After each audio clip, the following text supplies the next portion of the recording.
The City at World's End. Chapter 11. Revelation.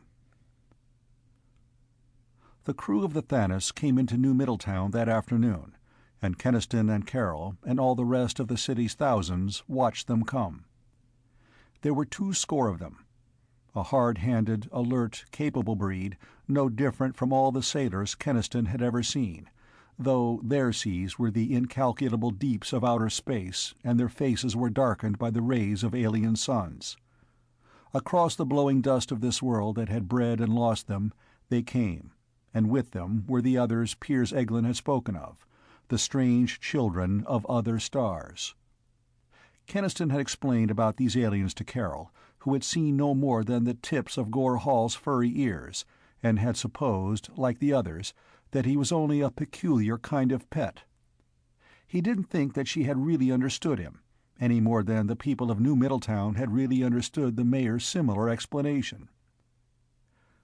"From Vega," Carol had said, and shivered, looking toward the dim sky where the stars showed even in daylight. "They can't be like us, Ken. No human being could ever go out there and still be like us." Keniston was startled to hear his own thoughts repeated in her voice, but he said reassuringly, "They can't have changed too much. And the others, the humanoids, they may look queer, but they're our friends." It was what Mayor Garrus had told his people. "Whatever these newcomers are like, they've got to be treated right, and there's a jail cell waiting for anyone who makes trouble with them. Do you all get that? No matter what they look like, act as though they're people." Hearing is one thing, seeing another. And now Carol's fingers closed tight on Keniston's hand, and her body shrank against his, and the crowd who had gathered to watch this second entrance of the incredible into their midst stared and whispered and moved uneasily. One of these aliens was big and bulky, walking stodgily on massive legs. His wrinkled gray skin hung in heavy folds. His face was broad and flat and featureless, with little, wise old eyes that glanced with shrewd understanding at the staring, silent crowd. 2 were lean and dark, moving like conspirators wrapped in black cloaks. Their narrow heads were hairless, and their glance was bright and full of madcap humor. Keniston realized with a shock that the cloaks they wore were wings, folded close around their bodies. There was another, who had peculiar gliding grace that hinted of unguessed strength and speed, and whose bearing was very cool and proud. He was handsome, with a mane of snow-white fur sweeping back from his brow, and there was only a faint touch of cruelty in his broad cheekbones and straight, smiling mouth. These 4, and Gore Hall, were manlike, but not men, children of far worlds walking with easy confidence on old Earth. "They're horrible," whispered Carol, drawing away. "Unholy. How can you stand to be near them?" Keniston was fighting down much the same reaction. The Middletowners gaped and muttered, and drew back, partly from a creeping fear of the unnatural, partly from sheer racial resentment. It was hard enough to accept the fact that such non-human people existed at all. It was harder still to accept them as equals. Beast was beast, and man was man, and there was no middle ground. But not to Middletown's children. They ignored the bronzed spacemen and clustered in droves around the humanoids. They had none of their elders' preconceptions. These were creatures out of fairy tales come alive, and the children loved them. Piers Eglin came up to Keniston. Keniston said, "Hubble has the main generator rooms opened up. He's waiting for us there. I'll take you." Eglin sighed. "Thank you," he said. He seemed desperately unhappy. Keniston said a hasty goodbye to Carol and fell in beside the little historian. "What's wrong?" he said. "My orders," said Piers Eglin. "I am to interpret, and to teach some of you our language." He shook his head dismally. "It will take days, and that old city of yours, I should be in it every moment." Keniston smiled. "I'll try to learn fast," he said. He led the way to where Hubble was waiting by the generators, and behind him he heard the eerie footfalls of the creatures who were not human, and it was incredible to him that he was going to have to work beside these weird beings who gave him a cold shiver every time he came near them. Surely they could not behave like men. They went into the building, into an enormous room filled with the towering, dusty shapes of armored mechanisms that he and Hubble had not been able to make head or tail of. The senior scientist joined them, looking askance at the humanoids. Keniston said, "We supposed that these were the main generators." He spoke to Peer Eglin, since Eglin must do the translating, but he was facing Gore Hall and the 4 others who stood beside him. "If they can really repair and start them, we—" His voice trailed off. The 5 pairs of alien eyes regarded him, the 5 alien bodies breathed and stirred, and the crest of white fur on the proud one's skull lifted in a way so beast-like that it was impossible for Keniston to pretend any longer to accept them as human. Doubt, distrust, and just a hint of fear crept into his face. Piers Eglin frowned a little and started to speak. With the suddenness of a bat darting out in the evening, one of the lean dark brothers whipped wide his wings and made a little spring at Keniston, uttering a cry that sounded very much like "Boo!" Keniston leaped backward, startled almost out of his skin, and the lean one promptly doubled up with laughter, which was echoed by the others. Even the large gray creature smiled. They all looked at Keniston and laughed, and presently Hubble got it and began to laugh too, and after that there was nothing for Keniston to do but join in. The joke was on him at that. They had known perfectly well how he felt about them, and the lean one had paid him back in his own coin, but with humor and not malice. And somehow, after they had laughed together, the tension was gone. Laughter is a human sort of thing. Keniston mumbled something, and Gore Hall slapped his shoulder, nearly putting him on his face. But when he approached the dusty generators, Gore Hall changed abruptly from a shambling, good-natured creature into a highly efficient technician. He operated hidden catches, and had a shield panel off one of the big mechanisms before Keniston saw how he did it. He drew a flat pocket flash from a pouch on his harness, and used it for light as he poked his hairy, bullet-shaped head inside the machine. His low, rumbling comments came out of the bowels of the generator. Finally, Gore Hall withdrew his head from the machine and spoke disgustedly. Eglin translated. "He says this old installation is badly designed and in poor condition. He says he would like to get his hands on the technician who would do a job like this." Keniston laughed again. The big furry Capellan sounded like a blood brother to every repair technician on old Earth. While Gore Hall examined the other generators, Piers Eglin fastened onto Hubble and Keniston, deluging them with questions about their own remote time. They managed at last to ask a question of their own, one that was big in their minds, but that they'd had no chance to ask before. Why is Earth lifeless now? What happened to all its people?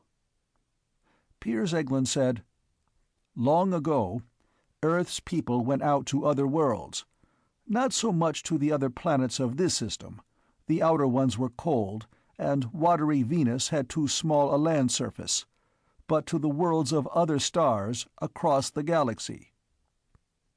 "But surely some of them would have stayed on Earth," said Keniston. Eglin shrugged. "They did, until it grew so cold that even in these domed cities life was difficult. Then the last of them went to the worlds of warmer suns." Keniston said, "In our day, we hadn't even reached the moon." He felt a little dazed by it all. To the worlds of other stars across the galaxy. Gore Hall finally came back to them and rumbled lengthily.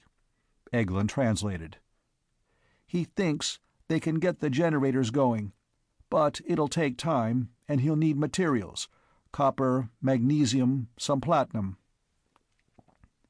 They listened carefully, and Hubble nodded and said, "We can get all those for you in Old Middletown."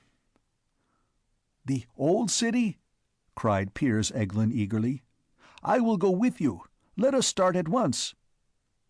The little historian was afire for a look at the old town. He fidgeted until he and Hubble and Kenniston, in a jeep, were driving across the cold ochre wasteland. "I shall see with my own eyes a town of the pre-atomic age," he exulted.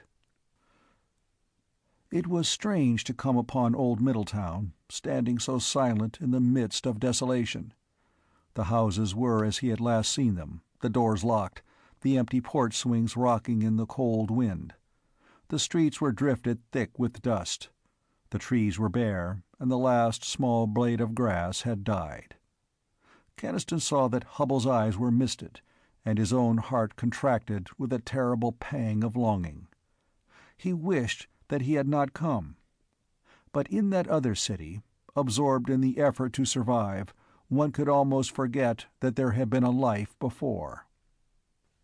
He drove the jeep through these deathly streets, and memory spoke to him strongly of lost summers, girls in bright frocks, catalpa trees heavy with blossom, the quarreling of wrens, and the lights and sounds of human voices in the drowsy evening. Piers Eglin was speechless with joy, lost in a historian's dream as he walked the streets and looked into shops and houses. "It must be preserved," Eglin whispered. "It's too precious.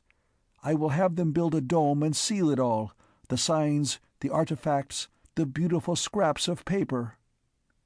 Hubble said abruptly, "There's someone here ahead of us." Kenniston saw the small bullet-shaped car that stood outside the old lab. Out of the building came Norden Lund and Varn Allen. She spoke to Eglin, and he translated. "They have been gathering data for her report to Government Center."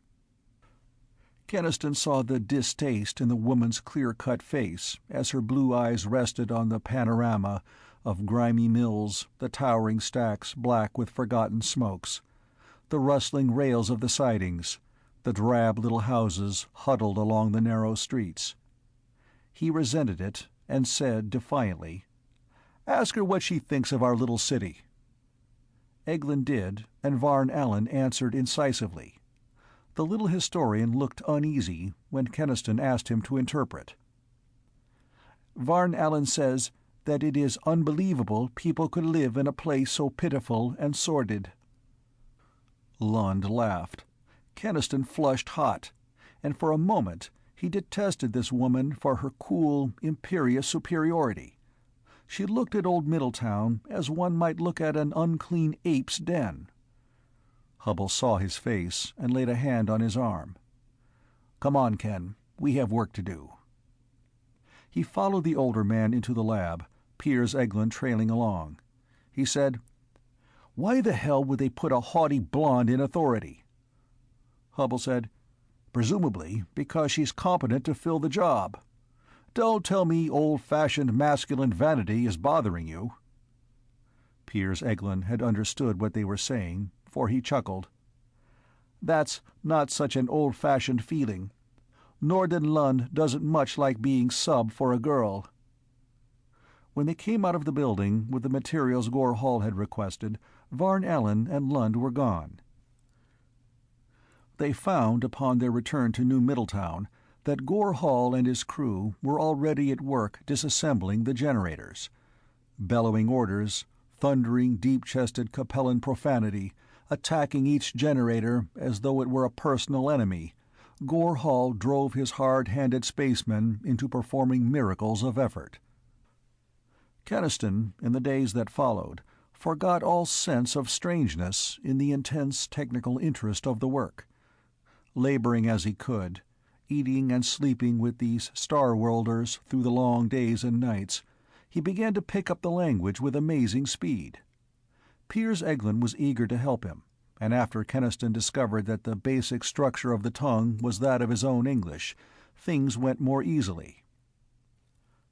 He discovered one day that he was working beside the humanoids as naturally as though he had always done it. It no longer seemed strange that Magro, the handsome, white-furred Spican, was an electronics expert whose easy, unerring work left Keniston staring. The brothers, Ban and Bal, were masters at refitting.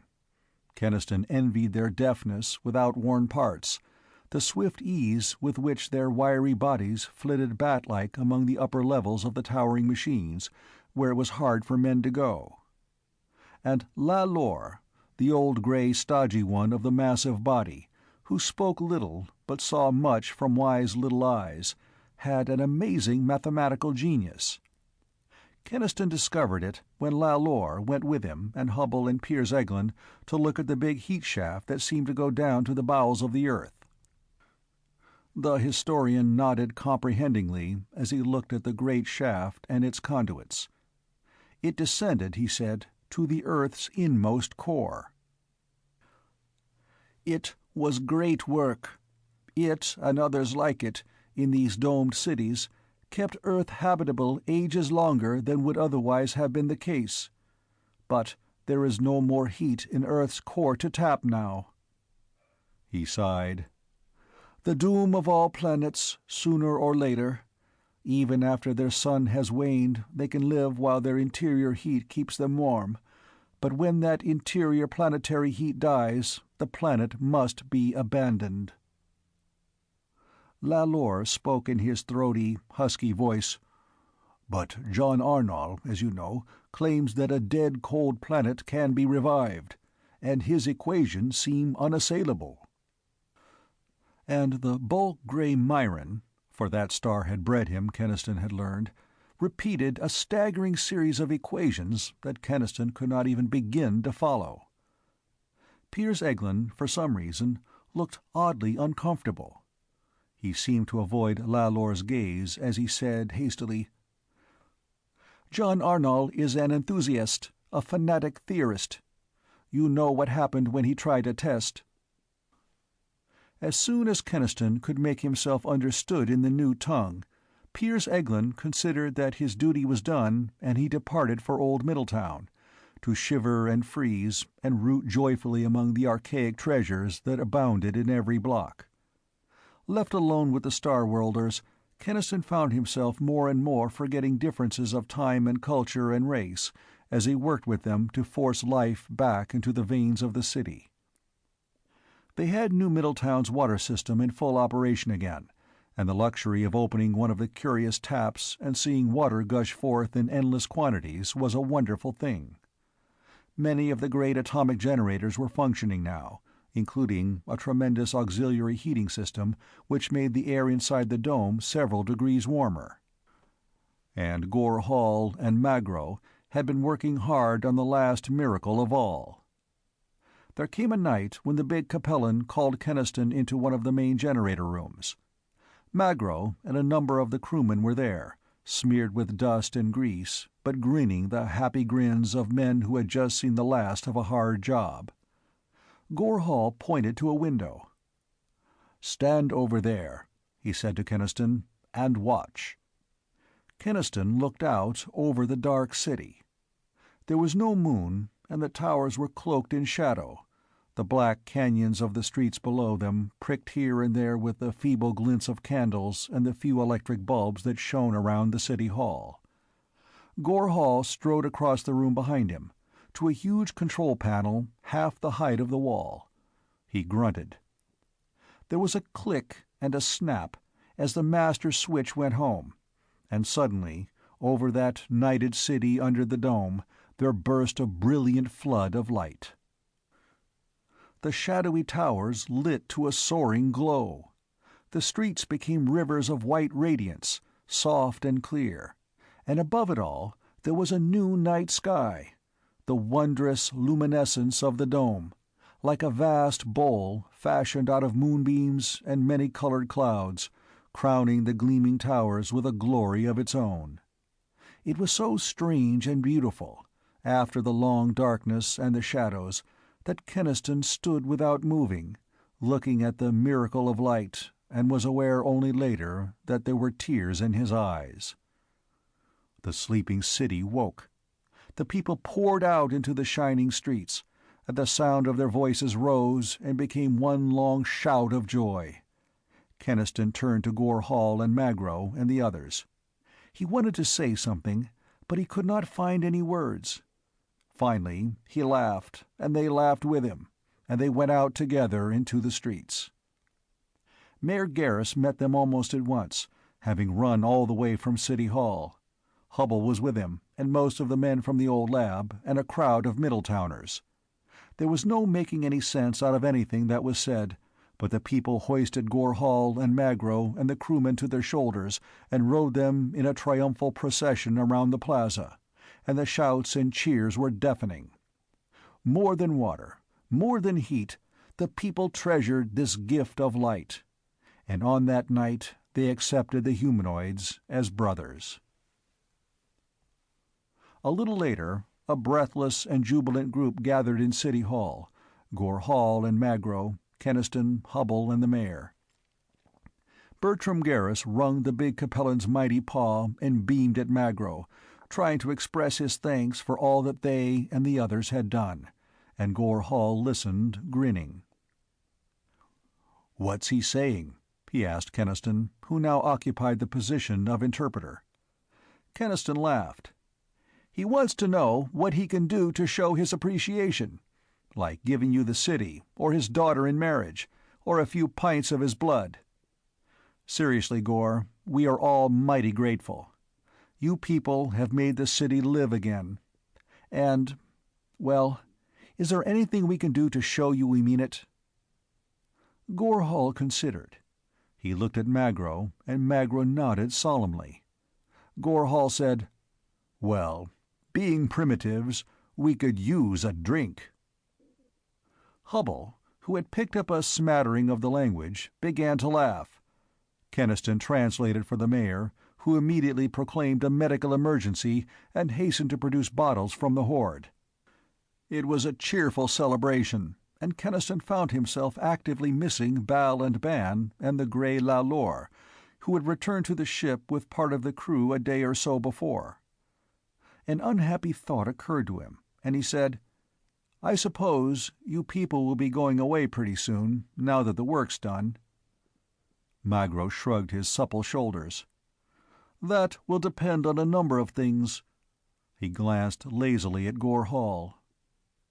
Gore Hall was a little drunk by now, not much, but loud and cheerful. The mayor was feeling good too, and was affectionately patting the Capellan's great furry shoulder. "I want you to understand," Garrus was saying earnestly, "that I'm sorry about that stupid bull of mine when I first saw you. We're all sorry, seeing how much you've done for us." "Listen, we haven't done much," said Gore Hall when Keniston had translated. "But the lights and all will make you more comfortable here while you're waiting." Keniston stared at him. "What do you mean, while we're waiting?" "Why, while you're waiting to be evacuated, of course," said Gore. There was a little silence. Keniston felt a queer tension seize him, and he knew suddenly that this was something he'd been unconsciously expecting, something that he'd felt wasn't quite right all along. He said carefully, "Gore, we don't understand this. What is this talk of evacuation?" The big Capellan stared at him, with surprise in his large dark eyes and bear-like face. But of a sudden, Keniston felt that that surprise was completely assumed, that in this offhand, casual way, Gore Hall was springing something on them and watching for their reaction. "Didn't Piers tell you?" said Gore Hall. "No, I suppose he'd have instructions not to. They'd figure you people were emotional primitives like Magro and me, and that the less time you have to think about it, the better." Keniston said tightly again, "What do you mean by evacuation?" The Capellan looked at him levelly now. "I simply mean that, by order of the governors, All you people are to be evacuated from Earth to some other star world. End of chapter 11.